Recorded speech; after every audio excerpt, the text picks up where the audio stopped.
This is exactly right. Capture your favorite summer feeling with Pandora Jewelry. Discover a collection inspired by the sunshine, freedom, and moments that make the season unforgettable. From sun-kissed metals to personalized pieces ready to be engraved with your summer mantra. Each design moves with you from beach days to golden nights and every memory in between. Shop Pandora Jewelry's new summer collection in-store or online at pandora.net and let your summer unfold. Goodbye. Sometimes the hardest part of therapy is just getting started. For real, which is why having help that's flexible, accessible, and easy to fit into your life matters. And that's exactly what Talkspace is designed for. Talkspace therapy and psychiatry is covered by most insurers, and most insured members pay a copay of $0. Part of the mission of Talkspace is to provide quality care that is accessible and affordable, whether or not you're insured. Talkspace has really made it just a kind of no-brainer to try therapy. If you're nervous about talking to someone, if you're nervous about the money, if you're nervous about leaving the house, you don't have to deal with any of that. They have covered it. And for me, like, that is best way to get into therapy. Take all the what ifs out. You know you got to do it. You know you do. As a listener of this podcast, you'll get $80 off of your first month with Talkspace when you go to Talkspace.com/MFM and enter promo code SPACE80. That's SPACE80. To match with a licensed therapist today, go to Talkspace.com/MFM and enter promo code SPACE80. Goodbye.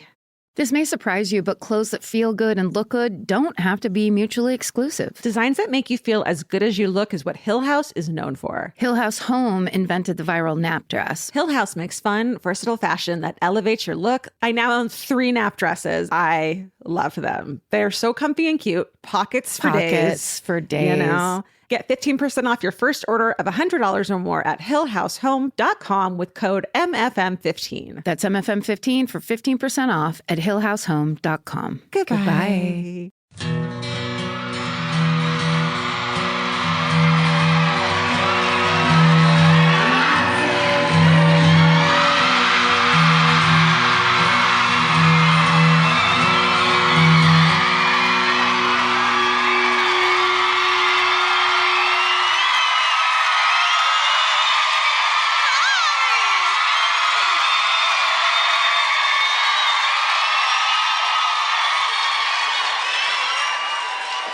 What's up, Melbourne?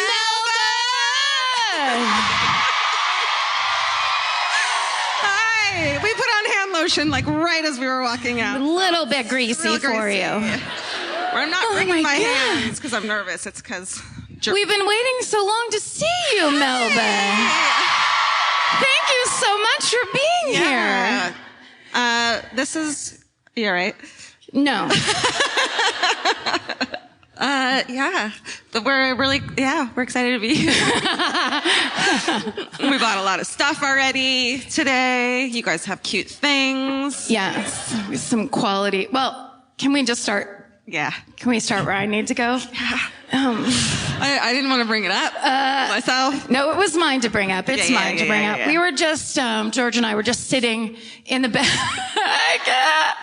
in the dressing room, you know, in one of them light up mirrors, like they have backstage at theaters like this. And we're just putting on pounds and pounds of makeup and talking about stuff and whatever. Gossiping, like we do. Just slowly as we're chatting, I just started to tilt a little bit to the right. And in my mind, I was like, either you're tilting to the right or you have a very large brain tumor and the action's about to start now. And right as I was about to turn to Georgia to say, hey, are you tilting to the right as I am? The chair I was sitting in folded underneath me. The legs of it broke. And I fell all the way down to the ground. But I fell butt first with my hands toward Georgia. Like, eye contact the whole way down. Help me. And it was so slow and so sad. Like... And I have that problem of like laughing when people have unfortunate events, but I know like, oh no, isn't this suck for you? Like it's very thoughtful. This was your way of like helping me. George was like this. No. Her arm was barely extended. No. I was was laughing way harder than that. I think I just went to you and hugged you because I was like, this isn't going to go well. I kept thinking that I was going to be able to recover because so much time was passing. It was like fucking January, February, March. So But I was you were like, just this is laying going to there. end soon. This is going to end. But instead it just kept You were just kept going. laying there laughing. just Like, sat don't there. even get me up. A little bit folded up, and then Vince had to come in and pick me up off the ground. It was that major. And Well, today earlier. hold on, You're I'm right? not Okay. done. No, because I was going to share a thing that happened to me. I so know that I just need to fully process Okay. mine though. It's yours. Because It's yours. It's your moment. I'm positive mine's worse. The waves of shame honey. are still hitting me. No shame. No, so much. It was like the chair had been broken before, clearly, and was now duct taped together. And I was That's like, the what story we're going with. No, I swear. When you bend metal with your ass. Okay, what happened to you? Did you fall down? No, I did something dumb though in front of a lot of people. It wasn't, whatever. I was like, first day in Melbourne, I'm gonna go shopping, all kinds of vintage stuff. And I was like, I'm gonna go sit at a cafe by myself and have breakfast and like Wear a scarf. Yeah, I Yeah. was wearing a scarf. So I got all dressed up and I put makeup on and I was like leaving the hotel with my headphones in and like all these like dudes who park cars. Valets. Valets. And I was just like, da, da, da. It was very like Sex in the City. And then there was a step I didn't see.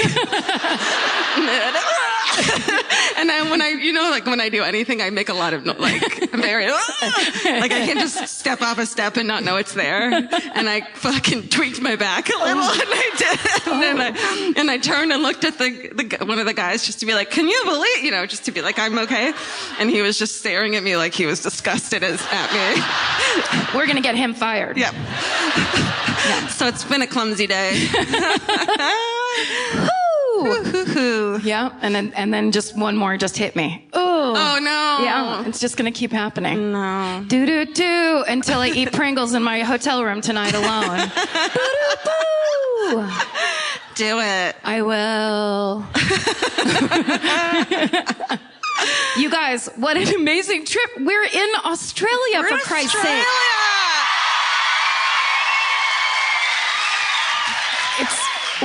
It's I had to tell you, when they first suggested this idea that we come down and do this tour, both of us were like, oh, we can't do that. Yeah. Oh, we can't travel. I get anxiety. We can't go far away. Yeah.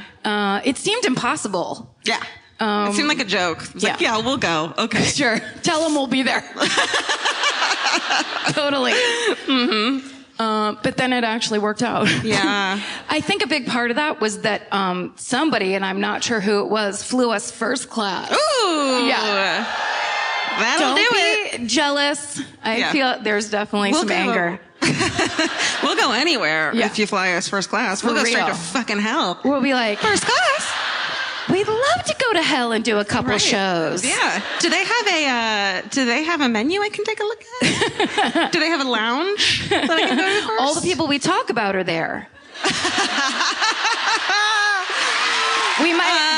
It might actually be very dangerous for us to go there. Yeah, that's true. But to make things fair and like to make myself not get a big head, I stole something from first class. That's right. Georgia kept it super real in Yep. first class. Yep. It was a little like, fuck the man, yoink, you know? Punk rock always. Yes. With us. Yeah. Also, but can I get another champagne, please? Yes. And I need a better pillow. So you got really excited because they served us food, and You know I love that. that's not the part. I got really excited because they served us food. Everyone gets excited about food. Then Karen turned around in her seat and said to me, "Did you see the salt and pepper shakers?" Because they were a little pepper and a big salt in the shape of the Sydney Opera House. Yeah. Oh my God. Yeah. It was like pretty adorable. I said, I saw them. So then I had 4 wine with dinner. Or breakfast. We're not sure. We don't know what time it was. We still don't. They closed the shades. They turned the lights down. There was like, they put like fake twinkly lights up. So we're like, dinner, great, wine. Yeah, I believe it. Dinner, wine. And then after dinner, I go backstage to go to the bathroom. And backstage. You called it that twice. Is that because of the curtain? Yeah. I know these people are like bustling around working. It reminds me of like, what you think life's really like, which is like everything's fake. We're not really on a plane in the air. It's right. like it's simulation in your brain. So we go backstage where the action happens. That's where all the clockwork, right. Like it's 4 hamsters and a thing making the plane go. Exactly. Okay. That's what we call help, is just hamsters. So everyone's working and that's not true. Everyone's working and bustling around, and I'm waiting for the bathroom and the lavatory and excuse me, the laboratory. Yeah, I'm first class now, and I'm like scrunched into a corner, and I look to my left, and there's like a big tray full of salt and pepper shakers, and everyone suddenly is like turning with their back to me. So again, four wines. And so I fucking into my scarf, took Karen, and then I walked by Karen. Yeah. Thank you. Oh no, the police. And as I walked by Karen, I was like giddy while I was like even peeing. I was like, oh, she's gonna love this. I was so excited. I was like, I should save it for when we're like in Brisbane for our first show. I can't do it. I have to do it now. And somebody walked by and like threw them at her. And I had already was trying to figure out how to look them up online to buy them. I was like, would that be in Sky Mall, or does Virgin have their own version? And I'm like, all like this. Of course, there's no Wi-Fi to check anything, so it's just all up here. And then Squirrely Scarfy walks by and goes like that and puts them in my hand. I almost started crying. I tried to grab her face. I was like, oh my God. But quietly, because everyone else was asleep. Except for the baby that was screaming at first. Wow. First class baby. Rare. A rare bird. Screaming first class baby. First class baby. You could hear the people who are used to being in first class, who live there, and that's their normal life. They're just like, is the baby leaving before we take out? Who's taking the baby away? No. Is there a night nurse or a wet nurse somewhere to take the noise-making baby away? Maybe a wet night nurse? A white newt nurse. No, too many words that I just tried to say at once. What was the other thing? Oh, how about the shirt you got me? Oh, just today, you mean? So then I was walking out in Melbourne, doo-doo-boo. I do have to admit, we were in Auckland for 48 hours, and I saw the inside of my hotel room and then the inside of the theater that I was in. Well, I know it's not funny because it's like the most beautiful country on the planet, perhaps. They don't want to hear that. And I was... No, it's here. Oh, are they like, is this like the Dodgers versus the Giants style, total vicious? Yeah. Or the coast versus the middle of our country. Oh, right. Red state, blue state? Is this some intense political shit I just stumbled into? Fuck. Anyway, it's so ugly I stayed inside.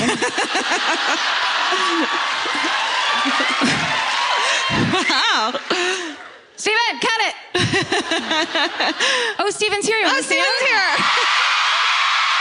Come on. Steven, wave to the people. Look at him. Say hi. Hi. Hi. Yeah. Say hi. Hello. There we go. Okay, wait. Now, can we have that spotlight? Steven's going to sing a song really quick. No mic. Okay, bye. Bye. Somebody that... We're making him sleep in someone else's car while he's here. No, we're not. It's his own car. You're like, that was the most hilarious older sister movie. You're like, come out here, get away. And I'm not even anyone's older sister, but I'm good at it. Pretty right? fun, right? Yeah, it is. We have good training. She got me a shirt there's a store that you guys have that's like the best called Dangerfield. Dangerfield. Yeah. Fuck. It's so cute. I got I got a scarf that's like flower print, and then there's just flying squirrels, little ones all over it, and then one that's the same thing but flying bats all over it. It's like the best. So you As come opposed back. to ground bats. Shit, I meant Sorry. bats and flying squirrels. Is that what I? Whatever. No, you got it. I don't care. Bats. Bats. And then you came back from the hotel. Well, I nope, that's was fine. in the store. She showed me all these things. I'm like, now I have to go. So I walked out. Because at every point, somebody, either Georgia or I, has to be laying in their bed. Yep. So she took the first shift and went out into the world. Yeah. And then I stayed there eating bonbons. And then she came back, and then when I went out to Dangerfield, and I was just like, I wish I was 30 years younger so I could wear some of these wonderful pigeon prints or whatever the fuck is happening here. But I'm like looking through there's so many cute things. Tiny things. Also, like, what size is a small or a medium? What size is a medium here? I don't know. It's all small. And the tiny shop girl was like, well, I'm an 8. And I'm like, well, then I'm a fucking 40. Because, my God. You fucking bitch. Yeah. Oh, anyhow. No, but I'm going through these shirts, and everything I pull out has like a different, wonderful, like a koala with a gun or whatever. It's just great ideas everywhere at that store. Fun stuff. Your mascot. It's a koala with a gun. What you love. Flip, flip, flip. Pull out, and there's a shirt, and it has a gray cat sticking out of the pocket wearing a babushka looking mad. And I was just like, so I took a picture, I sent it to George, I'm like, why didn't you buy this? As if like, I had been like, fuck you, and like put it back. Well, clearly I didn't see it. Yeah. So then she came back, knock on my door. And I brought it to her, but Georgia, I don't know if you know this about her, but Georgia loves to be nude. Oh.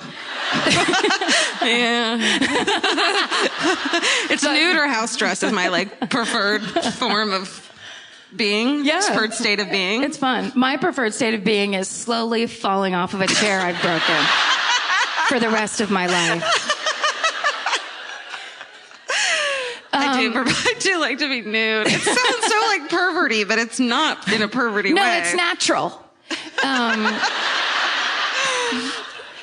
Yeah, so I answered the door naked. I like to use it as a joke, too. She's like, what's up? It's just like, here's your shirt I wish I didn't get you now. It was basically put some clothes on. Put this on with pants. It's fun to, like, people don't expect you just to be, what?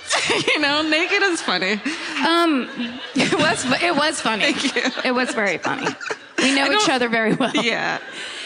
Here's what I was going to say. So when we got here, when we were in Brisbane the first day, one of the first, so another part of, we're just going to keep talking about first class. How new it is to us. Like, you guys would too. Whoever hasn't been in. Perhaps you do.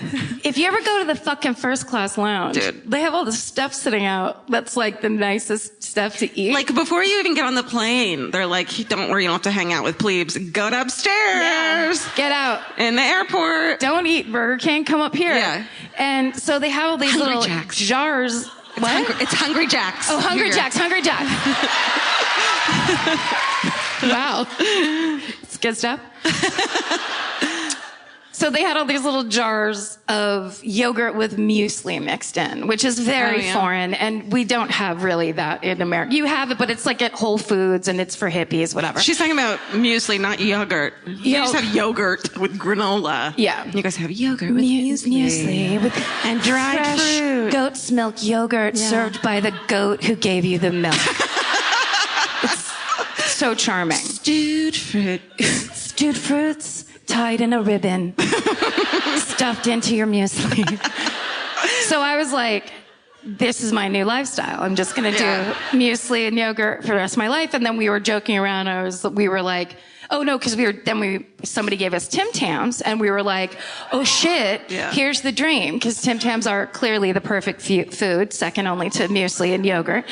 And We were like, what if there was a Tim Tam murder? That would be so amazing. Yeah. Either that's the weapon or it's, They fight over it. yeah, 2 people is the last box or whatever.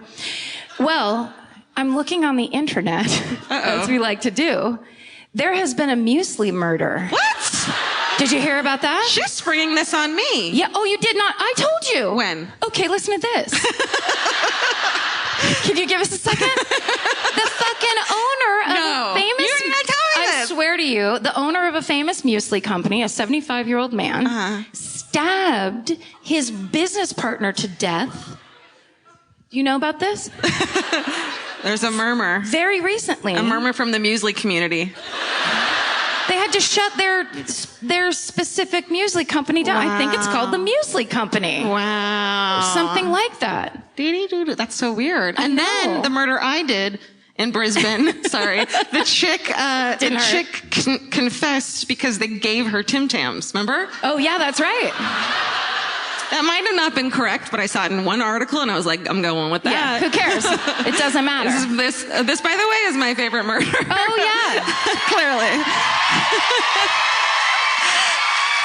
This is Georgia Hardstark. I'm Georgia Hardstark. That's Karen Kilgara. I'm Karen.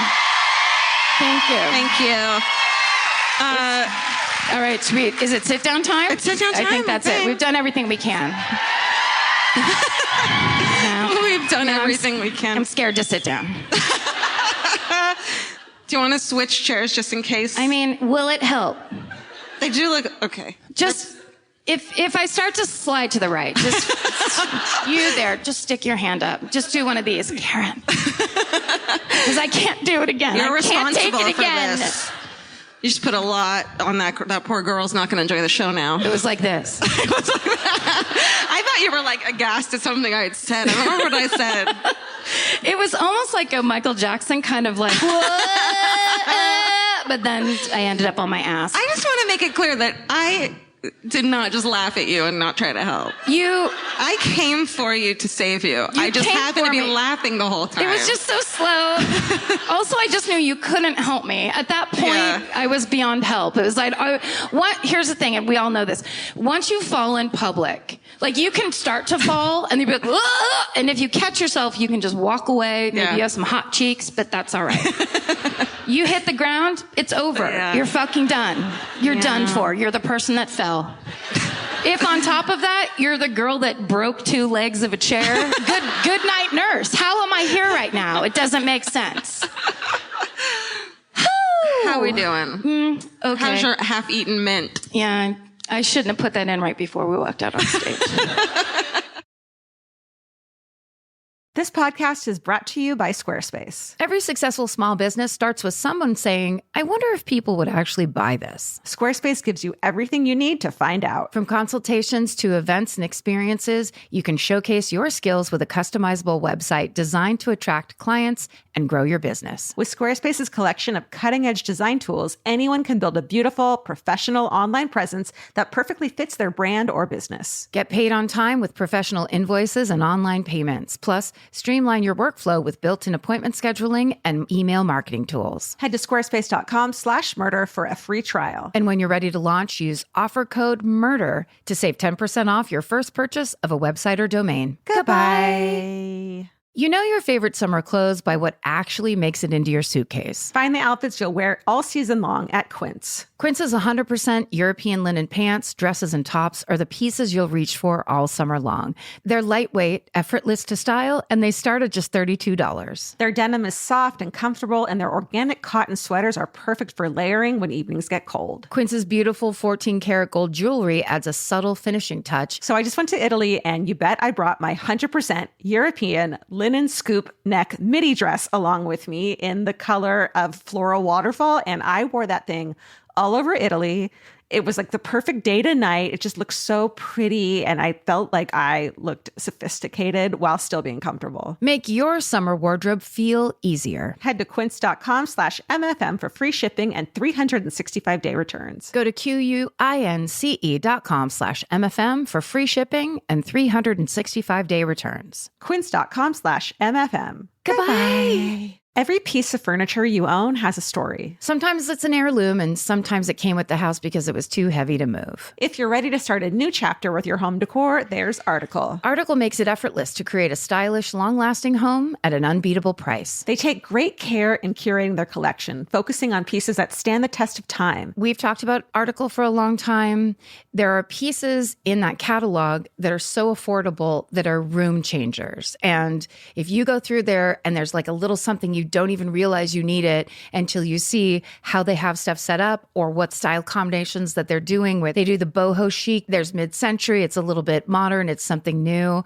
Like there's so many choices in there and it's not going to break the bank. As someone who's interested in tons of different styles and time periods, Article covers them all in one place. I love that. I know I've mentioned already how much I love my entryway table, but I swear to God, because the path that it's on, I pass it 4 times a day, and I love it more every time. Article is offering our listeners $50 off your first purchase of $100 or more. To claim, visit article.com/murder, and the discount will be automatically applied at checkout. That's article.com/murder for $50 off your first purchase of $100 or more. Goodbye. So you're first, It's right? me, right? All right. Okay. I'm going to settle in. Guys, I decided to just go for it and pick one of the most famous serial killers in Australian history, Ivan Milat.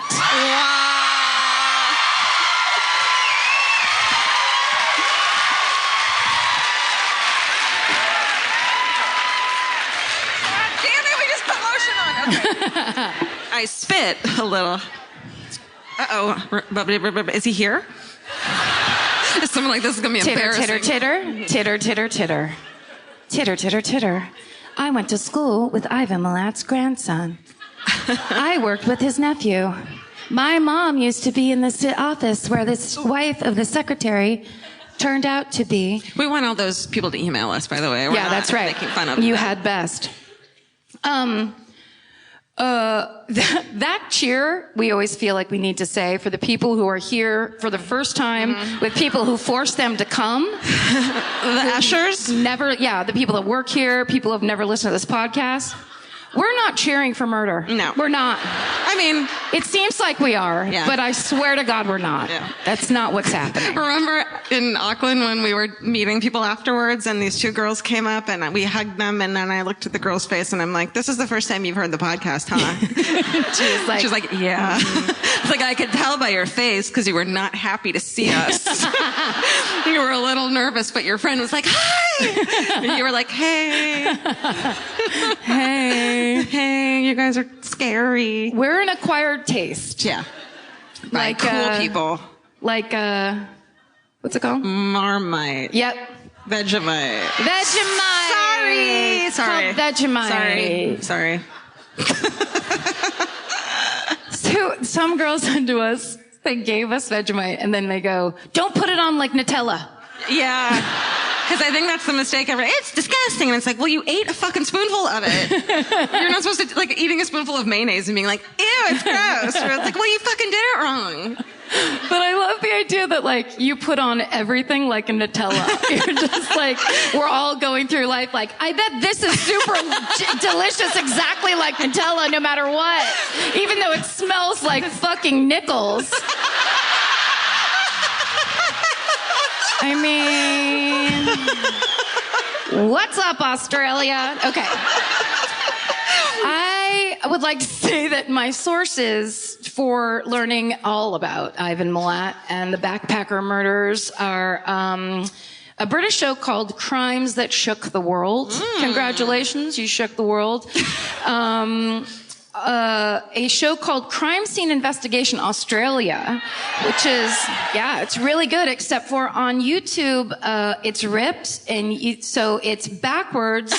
It only takes up like a quarter of the bottom of the screen, and the audio is sped up, so as I watched it, I began to go insane. So I took the hit for you on that one. Oh, wow. And then also a website just called news.com.au. No. Karen, your computer is on fire right now. Back at the hotel. It's all just Russian people in my computer. Whoa, look at this. What? She's weird. Wow, she likes violence. So in the late 80s and early 90s, Georgia, I don't know if you know this. Let me know it. This was really my time when I was really at my prime. I hardly broke any chairs, and I was doing all kinds of drugs and drinks. Well, people who weren't total losers like me were backpacking all through Australia. It became such a huge thing because you could come to Australia cheaply, and then you could on a shoestring budget, you could backpack all throughout the gorgeous country. You could go to the gorgeous world famous beaches. Wow. And actually, they started building youth hostels so that people could do this, and it turned into $1 billion industry of backpacking around Australia. Wow. In this time. That all changed. Oh, no. Yeah.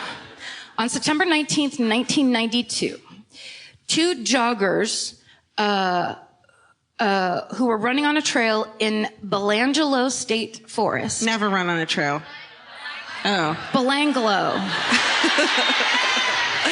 Oh, I added an E in there. Sorry. Belangelo. I'm homesick. Belanglo State Forest. So imagine this. They're jogging on a trail and they smell something. No. So strongly that they know it could only be a dead body. Wow. So they go off the trail about 10 meters. I don't know how far that is in America. Listen, we were busy shopping all day. We didn't have time to do conversions. I've been shopping and falling. Me too. In the brush, buried under some sticks and leaves, they find the body of Carolyn Clark. The police are called. They set up a search area, and the next day, in doing one of those walking searches where it's like 30 police officers arm to arm, they find the body of Joanne Walters. She's found about 30 yards away. Okay, I'm gonna go metric and American. All right. All throughout this. Throw them in there. What's up, yards? Okay. So these two women had been missing for 5 months. Wow. They were both young British students who had come separately to Australia. They both had always dreamed of coming here and backpacking here. They both loved traveling, and they met at one of these youth hostels, and they had decided that they were going to spend the summer picking fruit to make money and then finance their backpacking around Australia. So in April, after they had kind of done all that, they had decided to hitchhike back to Melbourne, and that was the last time anyone saw them alive. The police determined that Carolyn had a sweater tied around her head.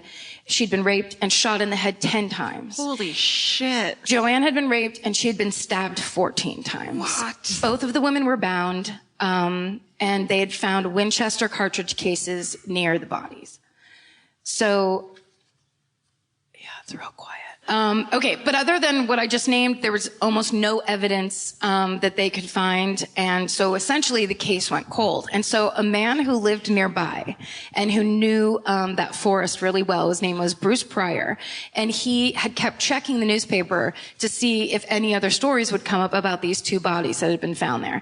And he didn't see any, and so he decided, since he knew the forest so well, he was just going to start going out and looking to see if there was anything else to be found. Wow. So for the next 9 months, holy shit, he searched around 1,000 meters of forest.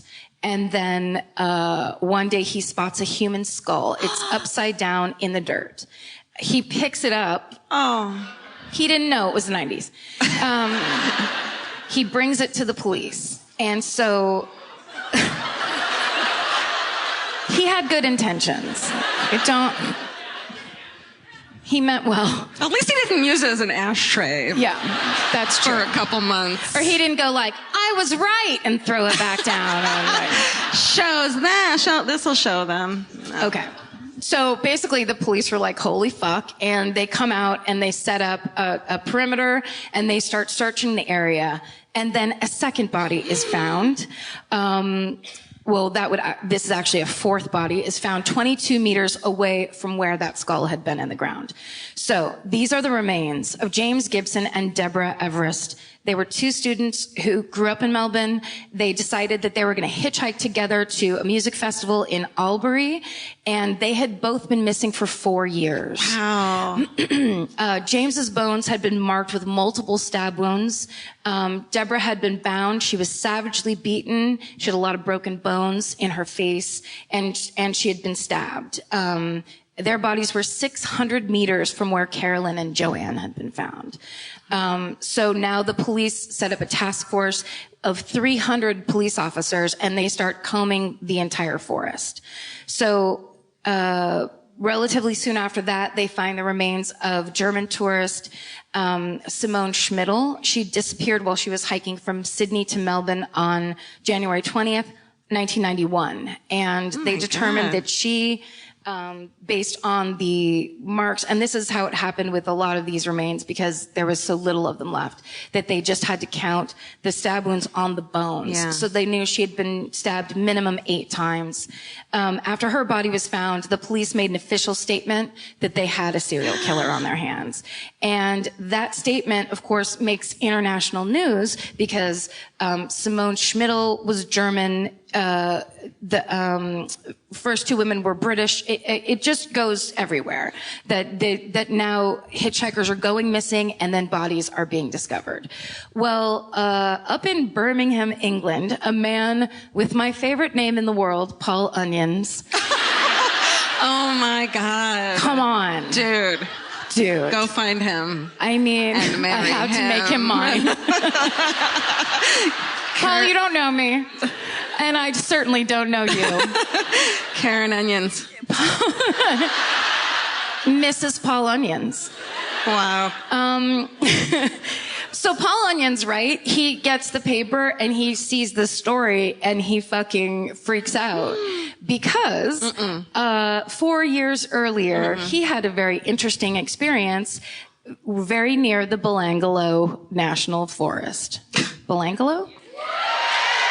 It's really scary in this podcast saying whenever you say a place, you get this like scared feeling because you just are waiting for a scream at you. Yeah. Imagine that. That's why we have started our new program, Spell It Like You Say It. Yep. Fuck yeah. It would help us so much if people would just fucking start spelling things phonetically. Yep. And stop being assholes. Okay. Yeah. So here's the thing. There's a hotline number in the article that he's reading. So he calls up and he's like, hey, I'd like to give an official statement because here's what's happened to me 4 years ago. He's hitchhiking. He was hitchhiking. He was in Liverpool, but in Australia. And he's trying to hitchhike 1,000 kilometers back to Melbourne. And he's like trying all day. He finally meets a guy named Bill, who's super nice and cool. And Bill's like, oh, hey, are you trying to hitchhike? Where are you going? And Paul Onions is like, I'm trying to get to Melbourne. And he's like, so am I. Jump in my big old truck. Listen, Onions. Did he call them Onions? He was like, Hey, bloomin' onion, get in my fucking car. and that's how the Outback Steakhouse was born. Sorry about that, by So the way. sorry. We don't go there. No. Okay. So they're in this truck. This story is so fucked up. Do you know that I don't know it at all? And I'm so excited. You don't know right this now? at all? Okay. No. They're in Bill's truck. Okay. And they're driving for a while. And then Bill's like, oh, hey, I can't do it. I want to do it so bad and I can't do it. By tomorrow night, we'll have learned. Yeah. I had to watch more TV. Yeah. I tried to make a joke about how people here say the word snicks instead of snacks. And I tweeted it, and then all these people are like, oh, that's a Kiwi accent. And I was like, well, here's an American accent. Go fuck yourself. Seriously. I can't take it. It sounds like snicks to me. Also, it's just fun if someone goes, would you like any snicks? Yes, I would like 1,000 snicks. I mean, I'd want them even if they were snacks. Yeah. But now I want them for sure. I want them more because they're snicks. Yeah. Okay. Snick snack. Let's focus. Yeah. Guys. There's so many pages left. Okay. Here's the thing. They're sitting in the truck. He's like, there's going to be no more radio signal. So I'm going to pull over here and I'm going to go in the back and get some tapes because it's the late 80s, early 90s. And Paul Onions is like, that's cool, man. Because he's so chill and awesome. Yeah. And so he goes to open his door to stretch his legs, and Bill suddenly gets real rude and is like, stay where you are, put your seatbelt on. And Paul Onions is like, hey, man, I just wanted to stretch my legs. He's like, stay there. Uh-oh. So then he shuts the door and he's sitting there and he looks down. Mm-mm. There's a whole bunch of tapes right there in the console in between. And he's like, uh-oh. This isn't good. Maybe he just wanted 1,000 maniacs in the back or whatever. No? 10,000? Thank you. Well, back then they were only 1,000. That's when you liked them. They were only 1,000. Yeah. Oh, no, that's scary. Okay. Yes. So he's like, when I was watching whatever one of those backwards fucked up shows were that I was watching, that idea that you'd be sitting there and be like, okay, like that thing where the first thing a person does that's weird, but you're like, oh, okay, I guess I'm still going to sit here because I don't want to be rude to the super weirdo who's yelling at me out of the blue. For doing a super normal thing, like opening a car door. Opening a car door is a bad sign. And then it's like, all right, well, Bill's pretty cool. And just like the stomach drop. Yeah. Right as all that's happening, the driver's side door flies open. Bill comes in and goes, you know what this is? And he's holding a gun. Oh. Just your 2 fingers? No, it's a gun. It's a pretend gun. No, it was a real gun. He's holding a real gun on my blessed and beloved Paul Onions. What a stupid thing to say, too. Do you know what this is? Yeah. Like, just say, I have a gun. Like, yes, I know. What if he was just like, no? Yeah. I don't recognize that. I have a strange brain disease. Right. Or I don't actually, recognize things. I'm a pacifist, and I don't recognize your weapons. I don't. Those don't exist to me. Yeah. I don't see weapons. Yeah, and then he fixes his beautiful hair. He has really long hair. It's just gorgeous, kind of blonde hair. Onion hair. Yeah. What a dick.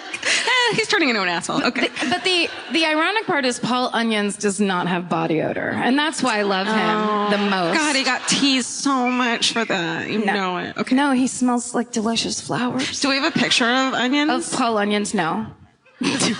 I only had a picture of the reenactor. Oh. And that's not the man I love. He's too beautiful for eyes. He's too beautiful to have his picture taken. Yeah. So, right? Bill's like, do you know what this is? Right. Paul's like, I sure fucking do know what that is, and jumps out of the truck. Girl.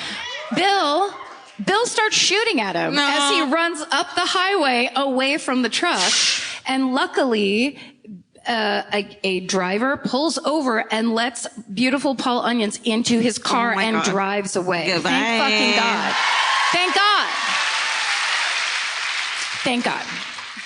So this all was a phone call on the hotline. It took him 2 hours to tell that story. I forgot that part. So that statement is taken. He hangs up and doesn't hear back.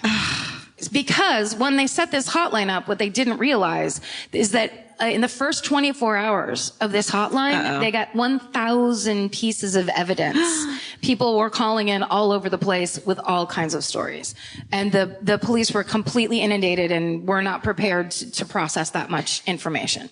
So meanwhile, while they're trying to set up hotlines and, get the word out and do all of that, they're still searching the Belangolo National Forest. You're mad at them for that name now. We're in a fight. It'll be fine by the time this is over, but this is the drama of the story. Okay, so as they're searching, they find the remains of German students Anja Hopschnied and Gaboya Nokebauer. They had left for a winter holiday. They'd gone to Bali in 1991, and they had decided that, like in around December, she had finished up her school.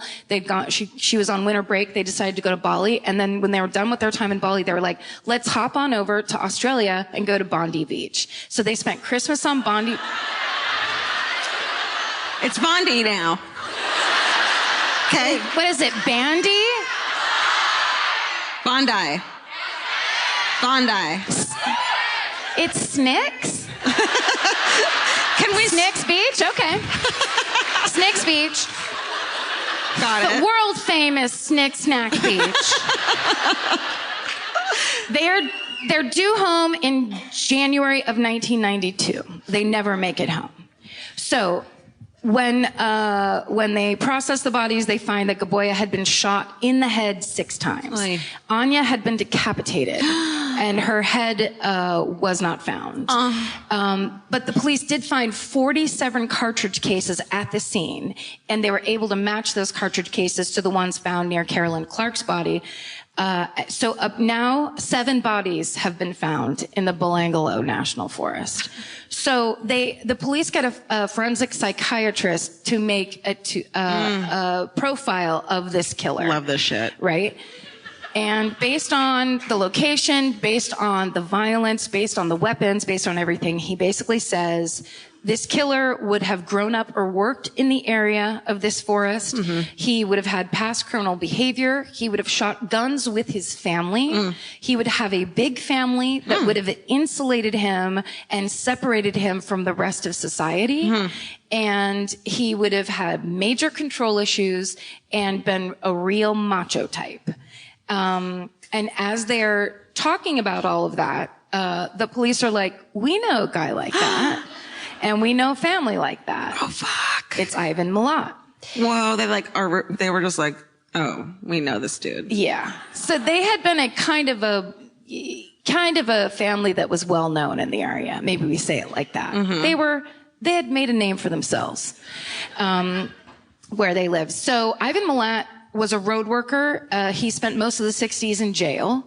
He loved guns. He had a 4-wheel drive truck. He had 13 brothers and sisters. Holy shit. When they interviewed his neighbors, they said that he was friendly, outgoing. He was always washing his truck or tending to his garden. And like as this, like some guy in the audience or some chick's like, I do the same thing, but I'm not a murderer. I heard somebody just go, Murderer. Immediately, you know. fucking murderer. Loves to garden. We know your type. So all of his neighbors are like, we really like him. He's friendly. But they go to interview his ex-wife, and she's like, yeah. You want to talk about Ivan Milat? Well, he was married to a woman named Karen Duck, who he married when she was a teenager. Karen Duck.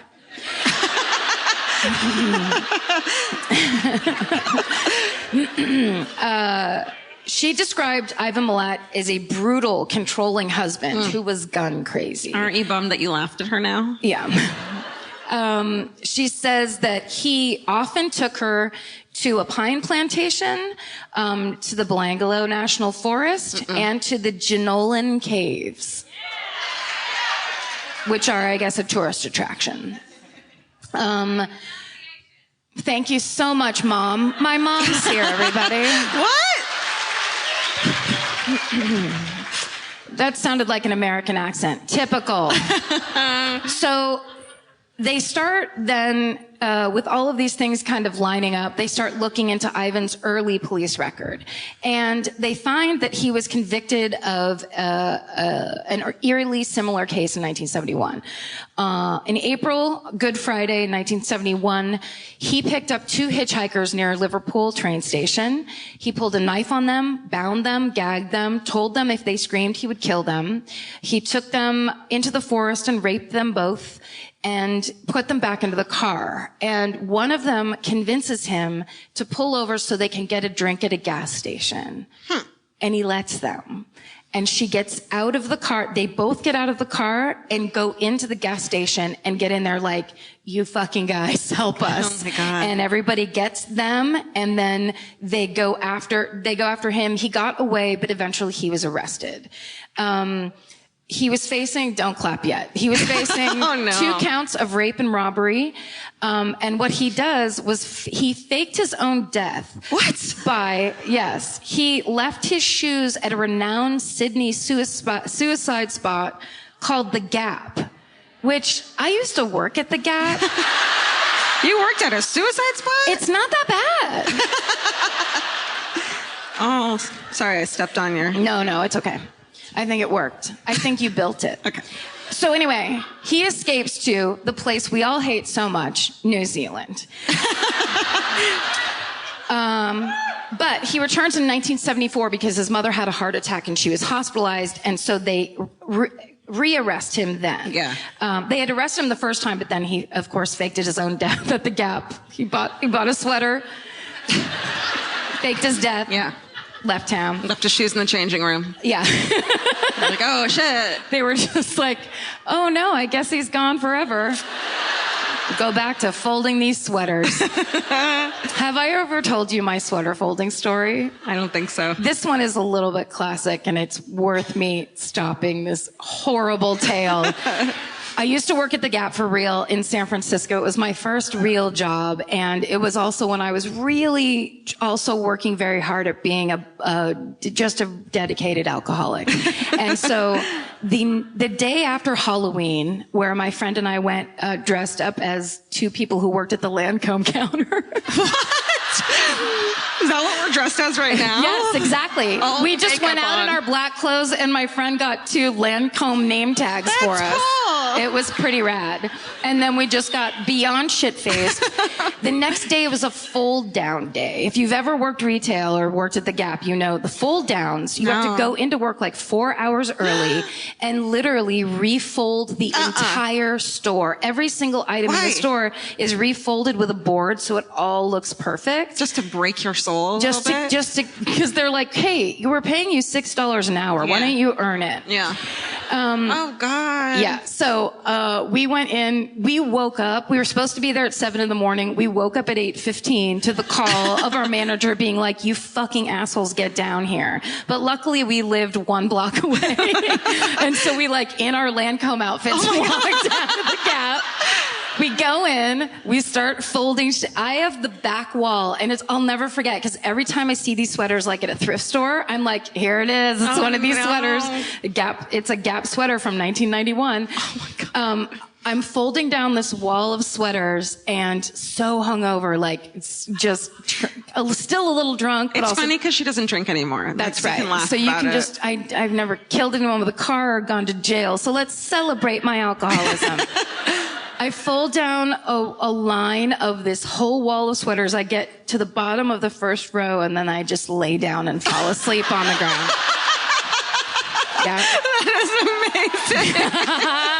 And my manager, Colleen, came up, and she's like, go home. Oh, my... Colleen? Yeah. Colleen, she aided and abetted my alcoholism. All right. Where are we? Falling asleep on the couch. Oh, okay. So...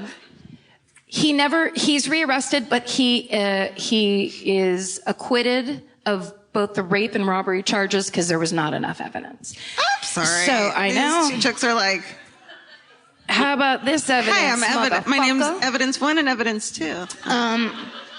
So the police go to speak to the rest of the Milat family, and they interview his brother Alex and his brother Alex's wife, and they talk to them for over an hour. It's just, they're not getting much. The police get up to leave, and Alex's wife goes, oh, hold on. Yep. And she goes and gets a backpack and hands it to them and goes, he gave us this as a gift. Oh, could you have led with that, honey? I guess there were some issues. She was having some problems. The police take it and find out that the backpack that she gave them, that Ivan gave to them, belonged to Simone Schmidl, the German backpacker. So, then, simultaneously, or at least that's how it seemed on these shows that I was watching, they're going through all the statements that they had gotten in the first, month of the hotline, and they find beautiful Paul Onion statement. Oh my God. From all the way up in Birmingham. And so they call him back, and they find out that his story is real. They actually have the Birmingham police interview him to make sure that he's not some nutcase. They end up flying him down to Australia, and Paul Onions identifies Ivan Milat in a lineup, and so the police can now arrest Ivan Milat for the attack of Paul Onions. Yay. So on May 22nd, 1994 at 6 a.m., the police surrounded Milat's home. It's really funny in the reenactment. They called him on the phone and were like, hey, can you come outside for a second?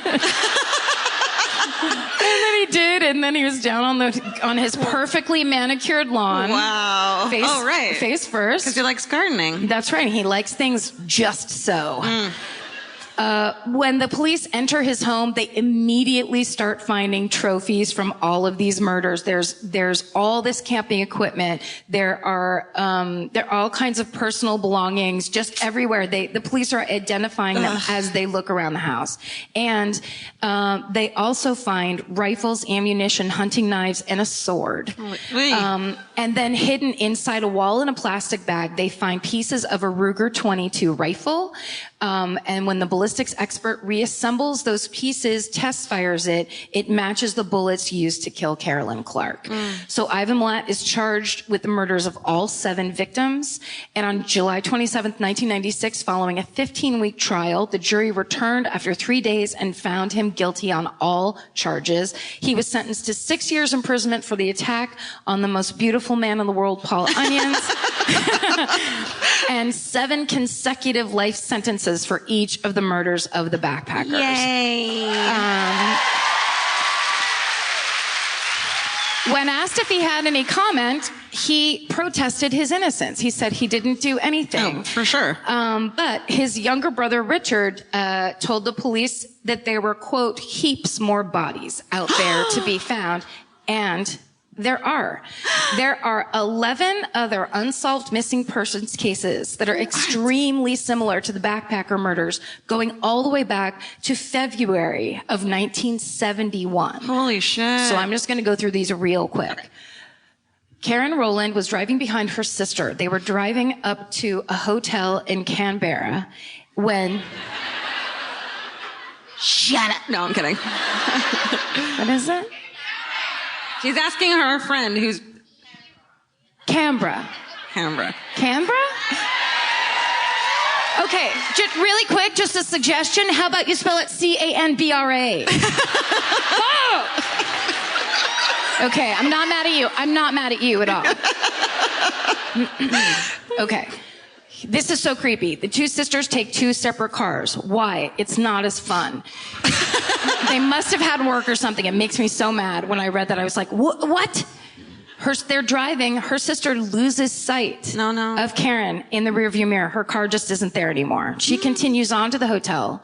And then when she gets there, Karen isn't there. And she thinks maybe she went back home. She doesn't understand what happened. So they search. They find the car with an empty gas tank on the side of the road. Oh, no, she ran out of gas. Yeah. And she ran out of gas. And then 15 meters off of the trail in the Fairburn Pine Plantation, they find her body. She was lying on her back, legs straight out, her arms encircling her head, clothing pulled down, indicating sexual assault. A beer bottle was found nearby. So in June of 1972, Robin Hoynville Bartram and Anita Cunningham, 19 and 20 respectively, they were student nurses, they were roommates, and they were going to spend the summer hitchhiking around northern Queensland. They set off from Melbourne on their way to Bowen. And it really is scary. They were never seen again. In November, Robin's body is found under a bridge in Sensible Creek. She was shot in the head with a 22. Anita's body was never found. A woman told police that she and her mother had chatted with those girls at a hotel that July, and the girls told her they had gotten a ride with a man named Cowboy. Stephen, do you have that one picture of Ivan Milat? Oh, no. Oh, no. It's actually very in fashion now, what he's wearing. I can't. We had no idea what you just said. Okay. Friday, October 5th, 1972, Gabrielle Janke and Michelle Riley decide to hitchhike from Brisbane to check out a party on the Gold Coast. A week later, Gabrielle's body is found at the bottom of a steep embankment on the side of Pacific Highway at Ormeau. 10 days later at 6 p.m. on October 23rd, Michelle's body is found 12 meters from the road in the bushland off of the Mount Tambourine Highway. They both had massive head injuries from fractured skulls, and both of their clothes were pulled up and branches had been covering their bodies. On October 30th, 1978, 20-year-old Leanne Goodall was dropped off by her brother Warren at the Musselwell Brook train station. Warren thought she was taking the train back to Sydney, but in fact, she decided to go to Swansea near Newcastle to see her parents. She got off the train in Broadmeadow in central Newcastle. Someone spotted her at 3:30 that afternoon at the Star Hotel. She was never seen alive again. Her remains were never found. Robin Hickey, 4 months after Leanne Goodall's disappearance, 18-year-old Robin Hickey leaves her family home in Swansea to meet friends at the Belmont Hotel south of Newcastle. She's never seen again. Amanda Robinson is a 14-year-old girl who vanishes on her way home to Swansea from a school dance. Ivan Milat was named as a person of interest in all 3 of those disappearance cases because he was working a road crew at the time, but there was not enough evidence to arrest him. And then look at this. There's 3 more pages of people who had the exact same MO. It's always 15 meters off of a trail, back in the bush. In the same area, generally, like. The same age. It's girls that he meets at hotels. There's always a witness. But in the same, like, general area, kind of, too. Yeah. It's along the Gold Coast, right? They're not sure either. I mean, you guys fucking flunked that class too. But it's basically this eastern coastal side and all up, because basically this I did look up on Google Maps.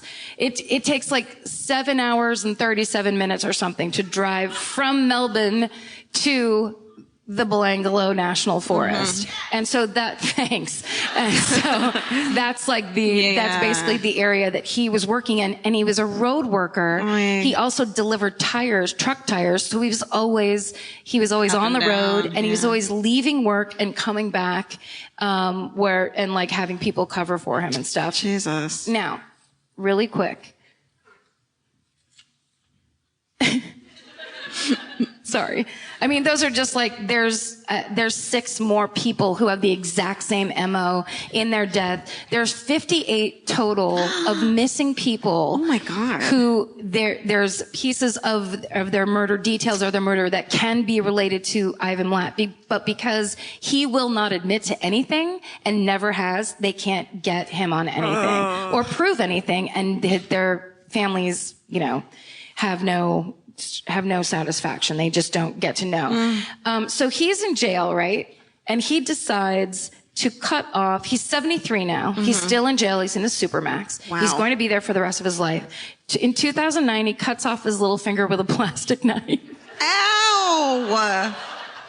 And the people in the jail decide they're not going to reattach it. I mean, he doesn't fucking need it. I interpret it. I'm sure there was like a medical reason and a whole decision, but in my mind, I was just like, they're like, no, you did that to yourself. He had previously injured himself by swallowing razor blades, staples, and other metal objects. He went on a hunger strike because he wanted a PlayStation. Oh, no. That was in 2011. And now, in 2012, his great-nephew Matthew Milat and his friend Cohen Klein, who were 19 when they were sentenced, they were arrested for murdering David Aucherloni on his 17th birthday with an axe in the Belanglo State National Forest. And Matthew killed him, and his friend taped it on the phone, recorded it on the phone. That's how they got caught. Oh my God. They were Matthew was sentenced to 43 years in prison, and Cohen was sentenced to 32 years in prison. And now I'm seeing this thing too. On May 15th, his older brother Boris told Dr. Steve Apern that Milat was responsible for another shooting in 1962. He shot a cab driver in the back because he wanted to rob him, and he ended up paralyzing him. And they were just doing a special about that on TV recently. And that, my friends, is the story of Ivan Milat, the backpacker murder. Sorry, that's so long. Crazy. That's what he looked like while he was cutting his pinky off. He's like, come on, I want a PlayStation. I'm only the worst fucking person in the world. Oh my God, how did I not know that one? Yeah, it's so nuts. I mean, you just can't help but I don't want to police shame, but they're like, why didn't this, why? Bye. Oh. Oh. I didn't know they fell. I'm not sure why I didn't even give you a look. I didn't even give you an old, I'm going to pick up my glasses She look. was like, she's police shaming again. I'm giving up. I'm sick of it. This is a walkout. It's just the thing of like, why didn't they put it together? But the bodies weren't even found. Nobody knew. It was just missing and no details whatsoever. Yeah. Plus there's the whole thing of, the old school, mindset of like, well, if we start saying all these backpackers are missing, the Torres Strait's gonna fucking die. That's exactly right. So maybe it's that these new cops came in and were like, yeah, but we can't let people disappear. Well, I think the second they started finding bodies, that was all over. Yeah. That they shut it down. Yeah, hopefully. Yeah. Well, no, that's what happened. Yeah, but hopefully. Yeah. It's literally what happened. I just fucking told you. I watched 3 specials about it. I'm an expert. That was such a in-your-face mint put in your mouth. Yeah. I've never seen anyone. Ding! The final word, mint. Oh no, she put the mint in her mouth. Can't tell you. The mint's in. Summer's for adventures, road trips, and adding a whole lot of miles to your car. That's why it's worth stopping at Valvoline Instant Oil Change first. If you need an oil change, make the smart stop at Valvoline Instant Oil Change before you hit the highway. Their trained techs can help you get road trip ready with an oil change and an 18-point maintenance check included with every oil change, checking your tire pressure, wipers, lights, and more. That means they're checking important things before you're halfway to your aunt's house with no cell service. And these aren't just any techs. Valvoline Instant Oil Change techs complete over 270 hours of training, so your car's in capable hands. The best part, you can stay in your car and you're in and out in about 15 minutes. So before your next long summer ride, pull into Valvoline Instant Oil Change. Valvoline Instant Oil Change. Change wisely. Goodbye. Goodbye. Get into the Hyundai Getaway Sales Event and get away with a deal so right it almost feels wrong. Right now, you can get great deals on Hyundai's most popular models, from hybrids to EVs and more. Score on the adventure-ready SUVs like the Hyundai Kona, Tucson, Santa Fe, or Palisade, or the bold and tech-inspired Elantra. And the most advanced and capable Sonata or Sonata Hybrid yet. Or go all-electric with the Ioniq 5 or Ioniq 9. But getting away with a great deal is just the beginning, because every new Hyundai is backed by America's best warranty. Which means you can shop with confidence and drive with unrivaled peace of mind. So get down to your local Hyundai dealer and get away with a deal you'll truly love, but don't wait. The Hyundai Getaway Sales Event won't be around for long. Visit HyundaiUSA.com now for details. Goodbye. Goodbye. Support for today's episode comes from Square. Nobody starts a business because they love payroll. Or invoices. Or business. And that's why there's Square. Square brings your payments, inventory, scheduling, staff, online orders, and reporting together in one connected system. You can take payments in person, online, or on the go, and track sales and inventory in real time. Instead of juggling a bunch of different apps, Square keeps everything connected behind the scenes, so you're spending less time fixing problems. Whether you're just getting started or growing your business, Square is designed to grow with you without complicated setup, contracts, or hidden fees. If you're starting a business or running one that deserves better tools, Square helps you sell, manage, and grow without slowing down. Right now, you can get up to $200 off Square hardware at square.com/go/MFM. That's SQUARE.com/GO/MFM. Run your business smarter with Square. Get started today. Goodbye. All right, everyone. You guys have when we went to Auckland, we were just like, well, we have 2 murders to choose from. So I guess I'll take this one and you take that one. Yeah. Not here. No. Not the case whatsoever. You guys, there's a reason we're going to be here for 3 nights in a row.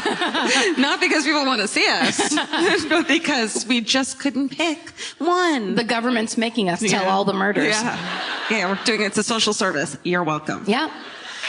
All right. Well, this one, this is the story of the only American man ever executed on Australian soil. Oh. It's the Blackout Strangler. Oh. Ooh. Right. Right. That's the correct. All right. Height of World War II. While Melbourne was sending soldiers overseas to fight. They're like heroes and shit. And there's a brownout in order. So a brownout just means that like there's a reduced availability of electrical power. So like at night, street lamps and car lights, they're all like lowered so the Japanese fighters can't bomb the shit out of you guys. They're like, I don't see anything. Let's get out of here. Instead of being like, look at all those beautiful lights of Melbourne, which is like a thing, you know? Yeah, they're known for their lights. They're known for their lights. Like, I think they call you guys the city of lights. Oh, I've heard of that. Yeah. Okay. So also a lot of employers were letting young women, leave in daylight so they could get home safely before dark. Cause, dark. But so a lot of U.S. soldiers were stationed in Melbourne after the Japanese attack on Pearl Harbor. So all these makeshift camps for American soldiers were popping up. And excuse me, I forgot my tissue. I shouldn't have told you guys that. Here. I realize that now. Thank you. I don't know what to do with that. Wipe your nose with that bottle cap. Scrape my nose across it. Can you Just dip thanks. it in and release. Okay. They're housed in military establishments called Camp Pell. Today it's known as Royal Park. May 3rd, 1942. You get ones like Rail Park. Royal Park. Oh. Sorry.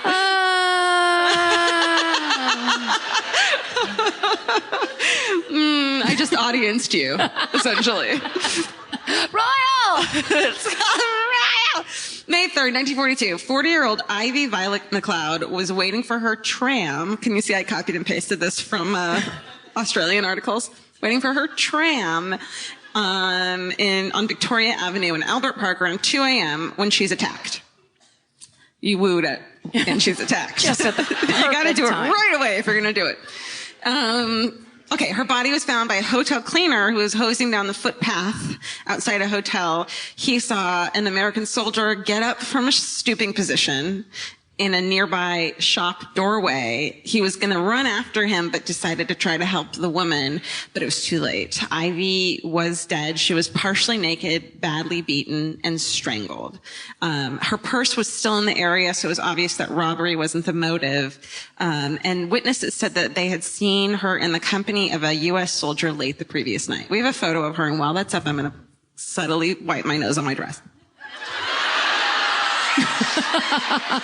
Oh, how nice. Oh my Thank God, you. you're an angel. There's tissues Thank you. happening at Oh, me. no, she has a knife. What if she didn't give these to me? What if she just took the tissues and She was just like, you should buy some of these. Thank you so much. This has happened before. Security. That's every shirt that was at Dangerfields today. It's so It's true. the first thing I think of when I'm just like, Karen. for real. So that's Ivy McLeod. So she is killed. Sorry. Sorry, honey. She looks like my grandma. A week later, let me bum you guys out more. A week later, 31-year-old Pauline Thompson, she's a stenographer. She's married to a policeman. She's a mother of two. She strikes up a conversation with an American soldier at a restaurant. They go to a bar after dinner to talk, and they spend several hours talking and drinking. The next morning, she's found lying on the steps of her Spring Street home. Her clothes are in tatters. Okay, so there's a photo of her. This is Pauline Thompson. Okay, ready for this creepy thing? In a Victorian first, police created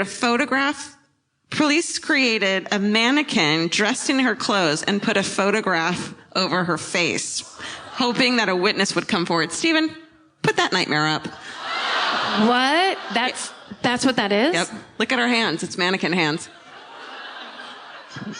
Holy fuck. Yeah. Yeah. I mean, that's what we're in it for, right? Yeah. That's like Yeah. crazy, Had to. awful, Yeah. creepy. Creepy. Hands. Look at the hands. Did it?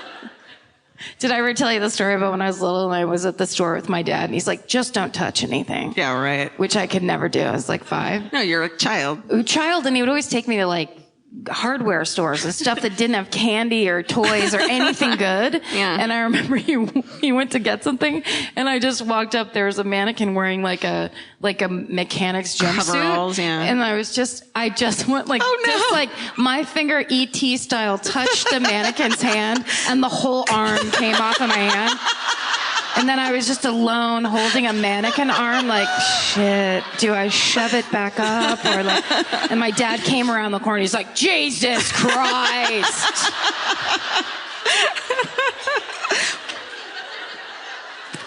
Karen, you shouldn't be allowed in retail shops anymore. You're real proud of yourself. And then you laid on the floor and fell asleep. That's right. I was so drunk. The drunkest 5-year-old ever. Okay, so they did that horribleness. Yes. I don't want to turn back around. Poor mannequin. Good night, everyone. Have sweet dreams tonight. Wait, did it work though? No. Oh. But, people were like, well, we saw her with an American soldier the night before. So, but I don't know if any of it came directly from that. It just gave a lot of people nightmares. So, shortly after this, an American soldier admits to another soldier that he had killed 2 women. This dude's name is Edward Joseph Lanowski. And he's 24 years old. He's a former New York grocery store clerk. He had broad shoulders and strong hands, and they had said by the looks of the way the guy had strangled women that he had large hands. That was like one of the things they said about him. He was well liked by most who knew him, although other American soldiers reported that he liked to drink heavily, and that when he did, he became particularly aggressive, especially towards women. A file described him as the soldier from hell, and he earned that notation after he attempted to strangle a young woman in San Antonio, Texas. He was caught, charged with assault, but never prosecuted. Instead, the U.S. Army was like, send him to Melbourne. Sorry, guys. Sorry about that. So he arrived on February 2nd, 1942, and that first murder happened on May 3rd of that year. Wow. Yeah. So, okay, so that he told his bro that I killed 2 women. His bro was like, turn yourself in, claim insanity. Edward's like, nope. And the soldier's like, okay. And like, didn't turn him in. So again, apologies, Melvin. He's like, well, I gave you the one suggestion I had. Yeah. That's all I got for it. I don't know what else could be done. I guess I'll see you in the mess tent. Yeah. All right. So the final victim. Oh, let me show you a photo of this dude, Edward. Hey, I'm going to murder you. That's him? Yeah. They said that, so he was a total alcoholic, and a lot of people were like, he was super fun, and a lot of people were like, he attacked women. But the ones who said he was super fun, one of the things they said he would do was like get super drunk and then get up on the bar and walk across the bar in his hands. Like Pee Wee Herman style, but on your hands. Look at that crazy son of a bitch. Yeah. His forehead is so low. It's tiny. It's too small. It's a small forehead. As someone with a 3 head, I would like to say his is a 1.5 head. That's true. It barely is there. Yep. Or is it just that dumb hair? It looks like both. Okay. I'm gonna go both. His final victim, 40-year-old Gladys Hosking, on May 18th, while walking home from work in the chemistry lab at the University of Melbourne, which is like, what a badass, she is caught in the rain. An American soldier offered to shelter her under an umbrella he was carrying. It's our old friend, Edward. Yeah. He attacks her, he strangles her, and she's found inside the Royal Park boundary, not far from Camp Hell, just 350 meters from her boarding house. In just over 2 weeks, from May 3rd to May 18th, 1942, 3 women had been killed by him. Wow. So the murderer becomes known as the Brownout Strangler, because it's during a brownout and he strangles people. I didn't need to explain that part. Steven, cut that out. Because it was actually symbolic of something else, but you wouldn't understand. They called U.S. soldiers brownouts. That's what they called. Because they were total bummers. Yeah. What the fuck fucking brownout that guy was. Oh, ew, I just licked the microphone on accident.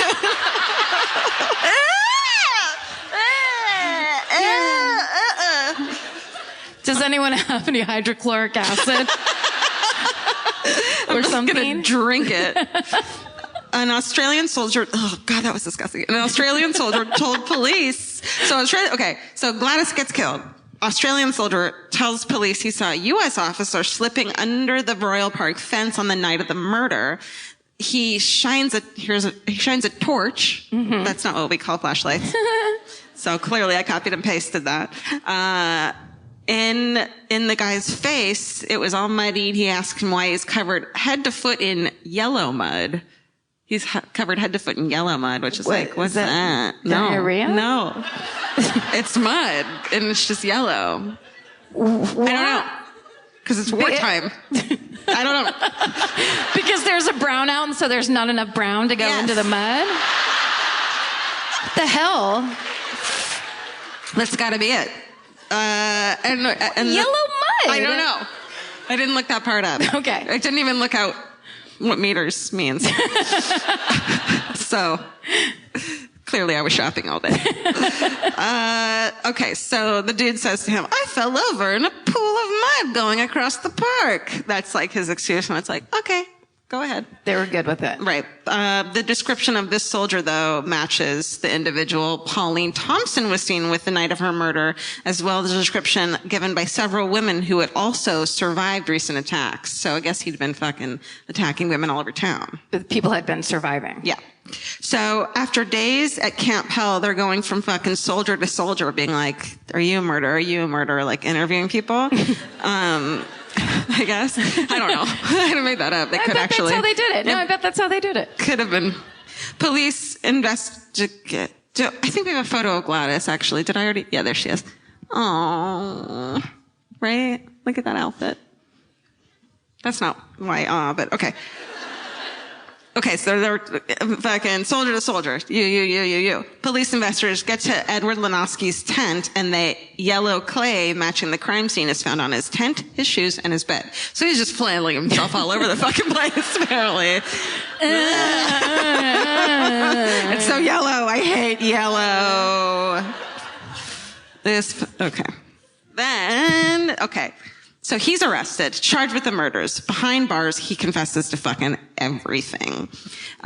He tells investigators that he is Dr. Jekyll and Mr. Hyde. Mm-hmm. And his motives for the killings was a fascination with female voices, especially when they were singing. What? Yeah. Creepy. So all those women had been singing? Well, he claims that he killed women to get at their voices, quote. Oh, no. I know. Kind of like a Little Mermaid thing? Yeah. He was a fucking original sea witch. He just... Sea witch. Yeah. He wanted to... God, that guy's fucking stupid. Yeah. Crazy, too. Yeah. Yeah. So he said about his second victim, Pauline Thompson, he said, she was singing in my ear. It sounded as if she was singing for me. She had a nice voice. I grabbed her. I don't know why. She stopped singing.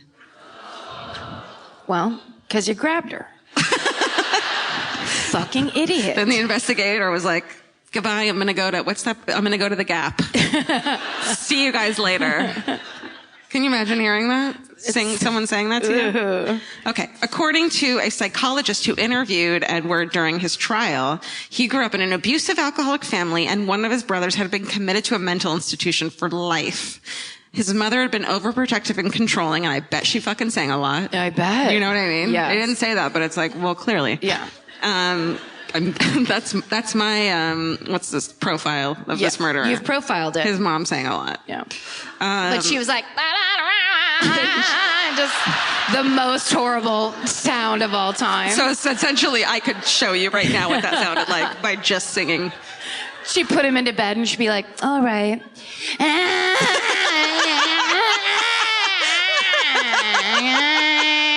Good night. Sweet dreams. I love you. And here in the corner is a mannequin with my face taped on it. Night, night, Edward. Night, night, night, Edward. I'm going to go be an alcoholic, which is also what she was. And she was overprotective, controlling. The idea that as you're shutting your child's bedroom door, good night, I'm going to go be an alcoholic. You stay in here, okay? And stare at my mannequin face. Woo! That's a hard childhood right there. Yeah, she had also been in a mental institution, but she also favored Edward more than his other fucking crazy brothers. So he got bullied by neighborhood kids and called him mama's boy. According to the psychologist, he said, and 40s and 50s psychologists were like, well, and they were like, what? That doesn't make sense. Oedipus complex? No. Oh. Symbolic matriarcide. And I was like, that sounds familiar. Our friend Ed Gein. Oh, yeah. Where you like kill people because they're like, it's my mom. And you're like, it's actually a woman you don't fucking know. They just want to kill their mama over and over Exactly. again. Exactly. So because of the resentment and hatred of his mother. Bad singing is really irritating. This is why I do sing sometimes and it's just do a little song. Okay. What should I sing? Just sing I Will Always Love You. Oh, how about, look at this stuff, isn't it neat? I'm just speaking. Do it. My complexion's complete. Yep. Oh, wouldn't you think I'm the girl who has everything? You just tried to Just kidding. I only did that for a joke. That was good. I watched that movie 4,000 times when I was a child. That was my only friend. What do you call it? Shoes? Okay. Okay. During the trial, evidence was presented that indicated that Edward had possible dual personalities. I just love the word dual. Dual personalities. The court heard that. So when Lenosky got drunk, his voice changes. He talks more like a girl. Says stuff about, this is a quote, he talks stuff about poltergeists, werewolves, demons, creepy stuff. Talks to himself a lot. Cool stuff. Yeah. He talks about the kind of stuff they have on the clothes at the, what's the store? Dangerfields. At Dangerfields. God, that would have been good if I could have remembered that.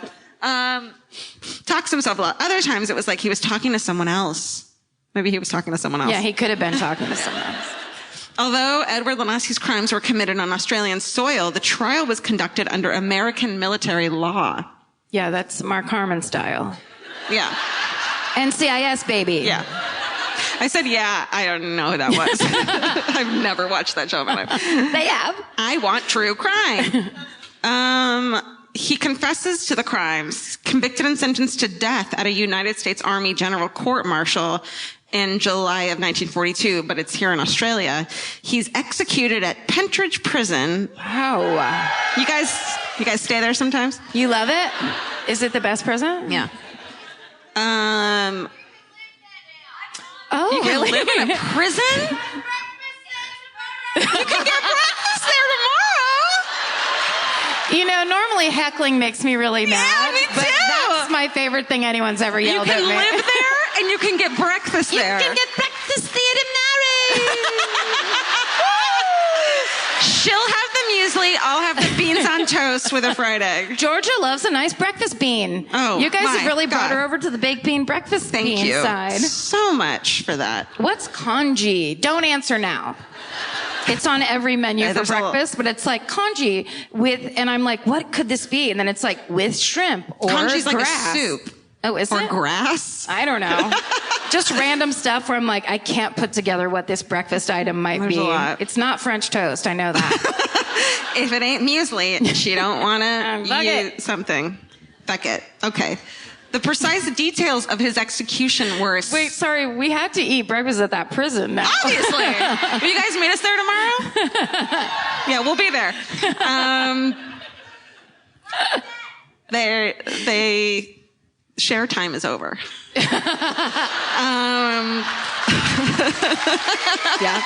That poor girl. Is she crying? The one I just yelled at? I'm sorry. I can't do it. I can't do it. That's a real mindfuck because we supported yours and we attacked you for yours. I'm sorry. And now I feel so bad. No. Never look back. So for some reason, the details are a secret of how he got killed. But the hangman had a fucking journal, which is like, give me that to read tonight, please. Yes, immediately. Please. Yes. And it says that he was hanged, right? Sorry. Why? In the Hangman's Journal, if they publish it like a book, do you think the inside flap of the picture of the author you'd have is... You know what I mean? What? You know, the hangman has to wear that thing on his face so you just don't know who he is? Guess what? What? What's this? It's the Hangman's Journal. Are you kidding? No, put your glasses on. Hold on, everybody. I wasn't being an asshole. I'm serious. I didn't mean it like that. No, she can't see anything. I can't see shit. Vince and I were at the airport, and like you came, and I was like, "Hey!" And I was like, "Oh wait, she can't see anything." I knew that you had to wait to get here before you could see me. It's really funny because oftentimes I'll be walking toward people, and I'll watch. I know the thing is like a big wave. I'll see a movement like this, and then I'll see the mouth get smaller and smaller, where it looks like I'm just icing someone as I'm walking. Where it's like they're like, "Hey, Karen," I'm just like walking. And then she goes, "Oh." Yeah. Then I'm this close. I'm like, "Oh my God, hi, how are you?" And they're already sad. Sorry, this is like, the Hangman's Journal is like a fucking scrapbook. That looks like a picture of a pelvis. It does. You can go read that somewhere around this town. Okay. Yeah. Probably at this prison we're having brunch at tomorrow. Let's turn into brunch and I'll have a mimosa. But he gave all the details of all the hangings. I think it was like a diary where he's like, "Dear diary, today I hanged a person." I feel pretty good about it because they were bad. It's my job. They're making me do it. Yeah. So they think that he was hanged. But I just burped, sorry. Legend also has it that the locals were permitted to provide the rope and gallows. Isn't that cool? What? Like, the people were so fucking pissed off about this guy murdering their people that they were like, here's the rope and here's the gallows. Hang that motherfucker. Oh, they like built the gallows and were just like, they're basically like, look, we'll take care of everything. You just get your hangman up here. Yeah, tell him to bring his diary because this one's going to be good. Write this down. Yeah. We built the gallows. So that's the story of Edward Lanaski, the Brownout Strangler. Wow. Nice. Thank you. It's all you. It was good. You did it. Well, we did it. We did it. That was an American special that we brought over to you. You kill him, we'll grill him. Shit. It's time for hometown murder? It's time for a town hometown murder. Let's see. Is there a way we could get a little bit of light? We can see if there's anyone that has a story they'd like to tell us. Nobody here. Yeah, let's do a kind of a brownout lighting situation so that we can't really see anything. Ooh. Do you want to do it? Do you want to do it? Come on. Yeah. Karen picks. All right. Come over where Steven is. I think that way, probably? Oh. He's right there. Hi, hi, hi. Don't trip. Joe, fall down. Hello. Oh, look at her skirt. Hi, it's a dress. Are they falling all the way down? Karen, careful. You don't wear stay-up stockings. It's okay, guys. Wait. Look at. This is... No, you guys have the cutest... What are you doing? Stay in the forest. Don't get hurt. Stay out of the forest. Is this from Dangerfield?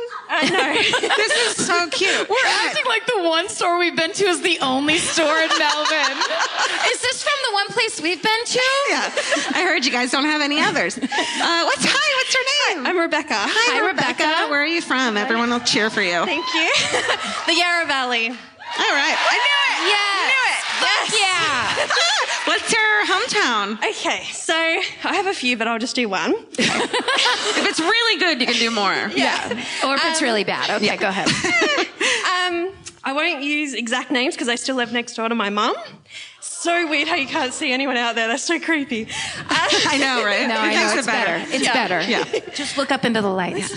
Days off. So basically, my mum and dad moved to Coldstream.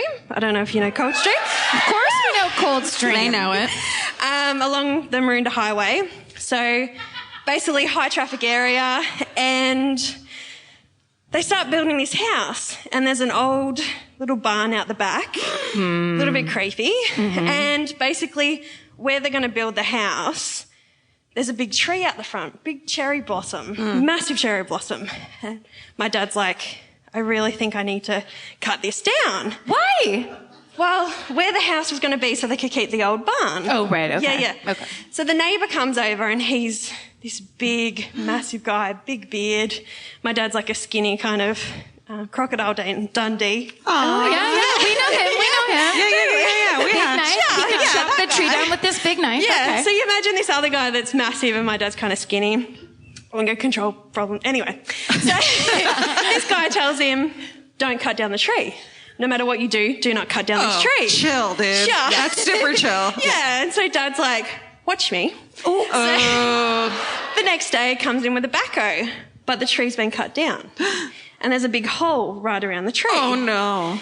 This is really sus. Dad's like, what the hell's going on? So anyway, pulls up the tree, talks to the guy next door. Doesn't know anything apparently. As you do. And then, so we build the house over the top where this tree was. Straight away, ends up being my bedroom, mind you. Oh, no. There ends up being horrific hauntings. So, yes. So this is like... Sit down. What? Everything. So it starts off with my brother. So he's first in the room. So there's 10 years between my brother and I. Okay. So my brother Adam wakes up. There's these horrible, horrific noises in the room. Basically, this ghost likes musical instruments. Don't know if you all believe in ghosts, but anyway. Sure, I do Doesn't now. matter. Doesn't matter. My brother Tell your starts to story. learn the guitar. So you learn the recorder at primary school, basically. Sure. Yep. Then you go up to the guitar. So by grade 6, he's like mastered this guitar. Every night, family wakes up to the guitar strumming. No. Yeah. So 10 years on, I'm just born basically, and my dad liked the ukulele. So he would come in. You guys need to just not have string instruments in your fucking never, house right? anymore. So basically what keeps happening is these horrible things keep happening in our family.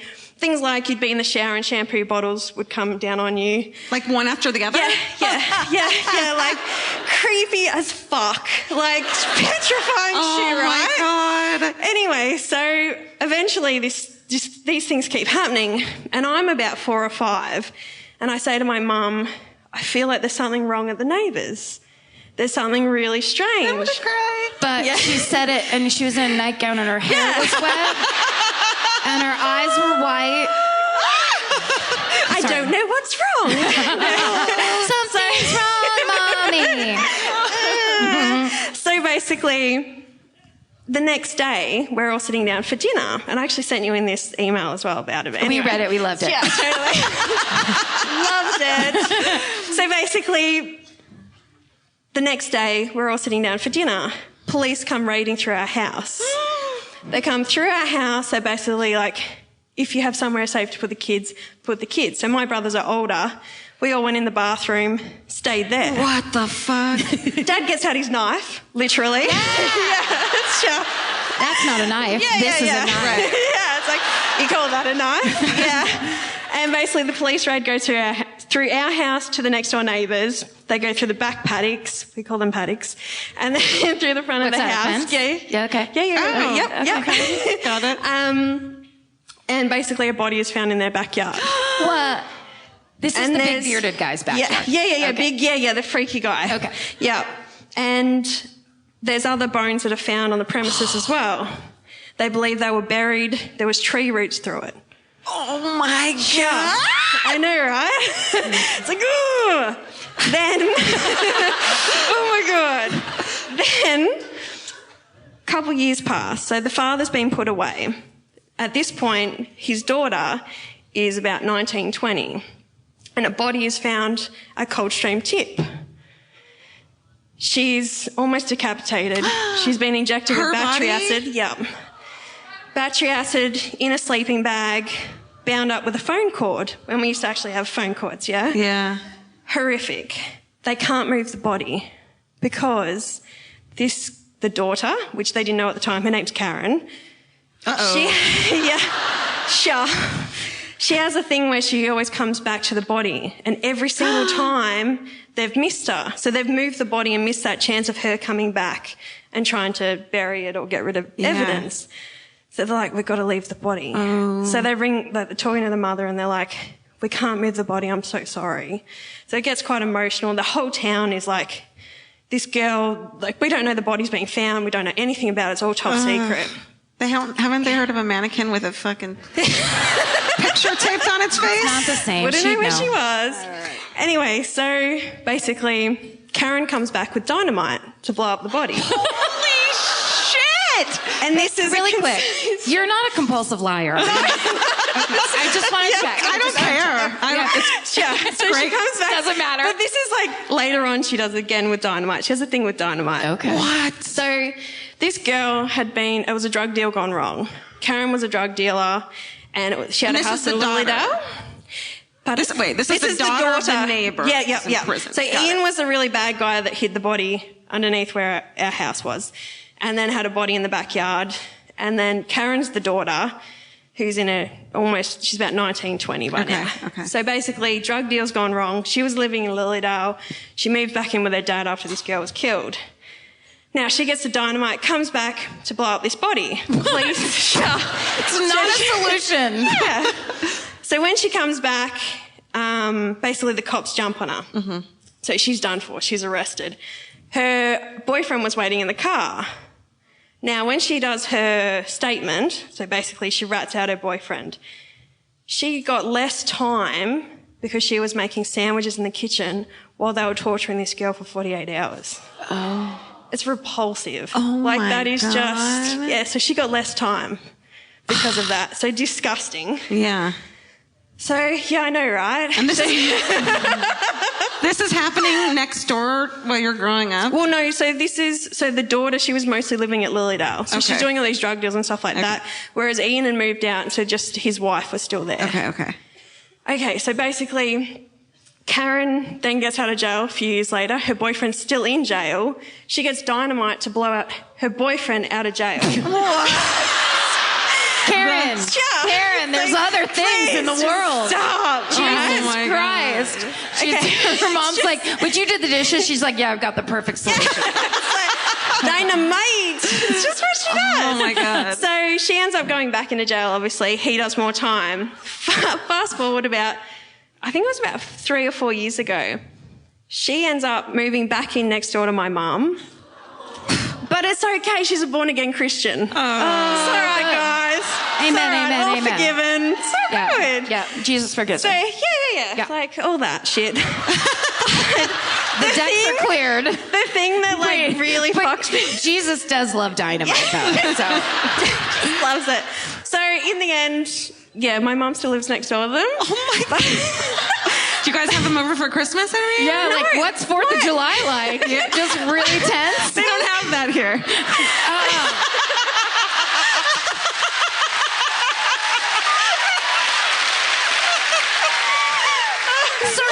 Sorry.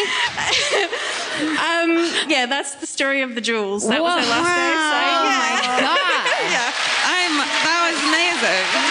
Rebecca. You guys, Rebecca. Everybody, please. Good job. That was amazing. Wow. Top that. I mean, Oh, no. Don't fall. spotter. She's dizzy. So are we.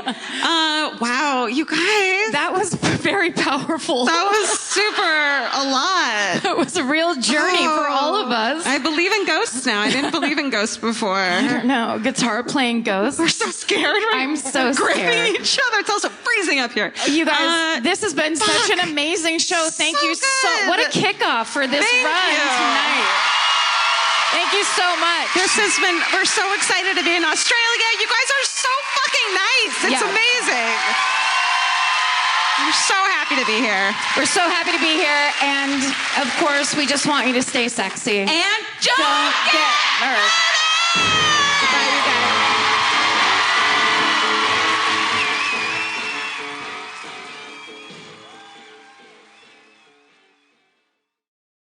Capture your favorite summer feeling with Pandora Jewelry. Discover a collection inspired by the sunshine, freedom, and moments that make the season unforgettable. From sun-kissed metals to personalized pieces ready to be engraved with your summer mantra. Each design moves with you from beach days to golden nights and every memory in between. Shop Pandora Jewelry's new summer collection in-store or online at pandora.net and let your summer unfold. Goodbye. This may surprise you, but clothes that feel good and look good don't have to be mutually exclusive. Designs that make you feel as good as you look is what Hill House is known for. Hill House Home invented the viral nap dress. Hill House makes fun, versatile fashion that elevates your look. I now own 3 nap dresses. I love them. They're so comfy and cute. Pockets for days. You know? Get 15% off your first order of $100 or more at hillhousehome.com with code MFM15. That's MFM15 for 15% off at hillhousehome.com. Goodbye. If audiobooks are your thing, or if you've been meaning to listen to more of them, you should check out a podcast called Earsay,